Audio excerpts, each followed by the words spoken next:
The Lord be with you. And with your spirit. A reading from the Holy Gospel according to Matthew.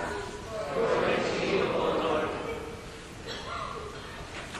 Jesus said to his disciples, "The kingdom of heaven is like a treasure buried in a field, which a person finds and hides again, and out of joy goes and sells all that he has and buys that field.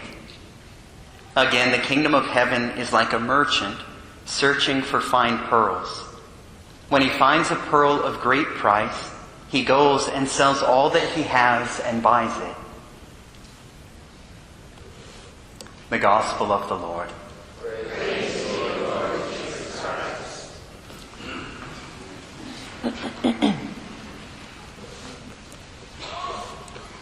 One of the most certain signs that a young man or young woman has a vocation to the priesthood or religious life is that when they speak about it, there is this overwhelming joy. They can't wait to leave everything to follow our Lord. And one of the sure signs that a person does not have a vocation is when they come and they feel forced into it. They'll say, and actually I encounter this with some regularity, they'll say, "Father, I feel like I'm called to be a nun." And I'm like, "Well, gosh, you don't seem too excited about that." And they'll say, and you see like they're forced by their family, or maybe they're putting the pressure on themselves like, "I'm never going to be perfect. If I really wanted to please God, this is what I would do with my life." And it's either they're not yet called, or they don't have a vocation because there's not that joy. One of the most beautiful aspects of our Lord's words today is He says, "Out of joy, a person goes and sells all that he or she has." The other night, speaking with Mother Dolores, she said, "Oftentimes people will say to me, 'Gosh, how is it possible that you left everything? That must have been so extremely difficult for you to do. You had it all.'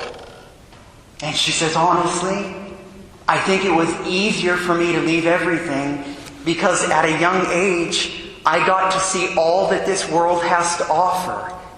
And I knew that it would never satiate the deepest desires of my heart."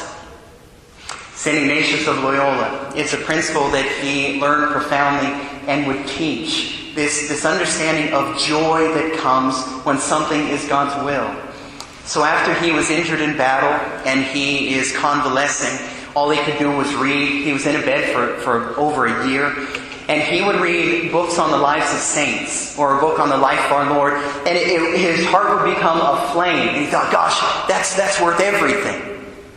And then he would read what he used to read, books on chivalry, on knighthood, having a woman at your side, if you're a nobleman. And they would surge his heart, but it would last just a while, and as soon as that surge of the heart was gone, he would find himself disconsolate, looking for something to feed his heart anew. And he started to realize, oh my gosh, there is a surpassing joy that this world cannot offer.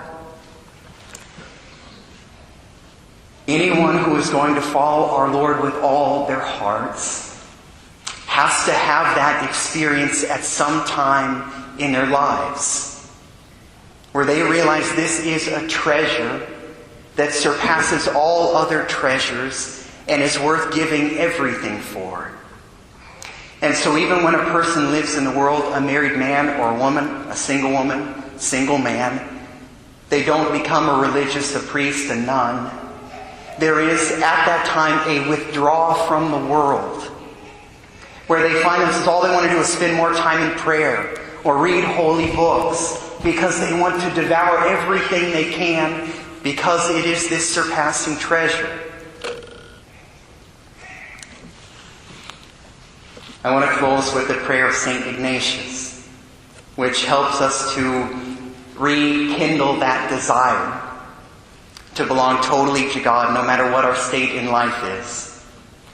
St. Ignatius of Loyola wrote, "Take, Lord, and receive all my liberty, my memory, my understanding, my entire will, all I have and call my own.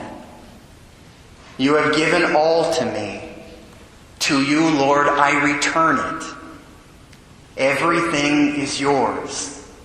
Do with it what you will. Give me only your love and your grace. That is enough for me.